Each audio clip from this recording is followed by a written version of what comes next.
ഈ 2007 നടത്തിയത് human animal trials ആയിരുന്നു. അനിമൽ ട്രയൽസ് ആയിരുന്നു മെയിൻലി ക്യൂനിപിക്സിൽ. അതായത് അവർ റോഡൻസ് റാറ്റ്സാണ് യൂസ് ചെയ്തിരുന്നത്.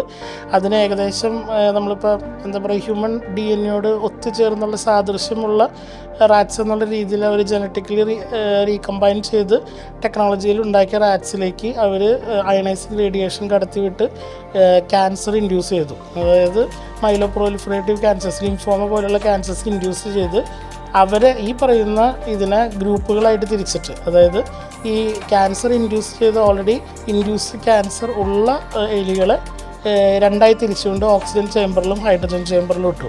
ഓക്സിജനും ഹൈഡ്രജൻ ചേമ്പർ, അതെ, അവരിട്ടു. അപ്പോൾ ഇട്ട് കഴിഞ്ഞപ്പോൾ ഈ ഓക്സിജൻ ചേമ്പറിലും ഹൈഡ്രജൻ ചേമ്പറും എന്നുള്ള രീതിയിൽ ഇട്ട് കഴിഞ്ഞപ്പോൾ ഈ ഹൈഡ്രജൻ ചേമ്പറിൽ ഉണ്ടായിരുന്ന എലികൾക്ക് 4 മുതൽ 6 ആഴ്ചയ്ക്ക് ശേഷം ക്യാൻസറിൻ്റെ റിഗ്രഷൻ ഒരു 23% അവർക്ക് കാണാൻ സാധിച്ചു.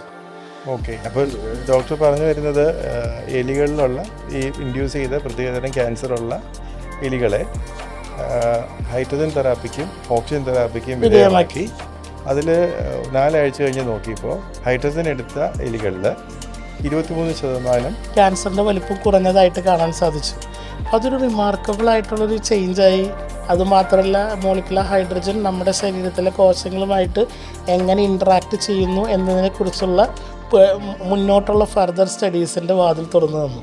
അപ്പോൾ ജപ്പാനിലാണ് ശരിക്കും പറഞ്ഞാൽ ഇനീഷ്യൽ എന്താ പറയുക സിഗ്നിഫിക്കൻറ്റ് സ്റ്റഡി നടന്നേക്കുന്നത്. അത് കഴിഞ്ഞിട്ട് പിന്നെ ഹ്യൂമൻ ട്രയൽസിലേക്ക് വന്നു. ഇപ്പം ആകമൊത്തം നമ്മൾ എടുത്തു നോക്കുമ്പോൾ ഒരു 2500 മുതൽ 3000 അനിമൽ സ്റ്റഡീസിൻ്റെ പേപ്പറും ഇപ്പോൾ പ്രസൻ്റ്ലി 1700 മുതൽ 2000 ഹ്യൂമൻ ക്ലിനിക്കൽ ട്രയൽസുകളുടെ സ്റ്റഡീസും നമുക്ക് അവൈലബിൾ ആണ്.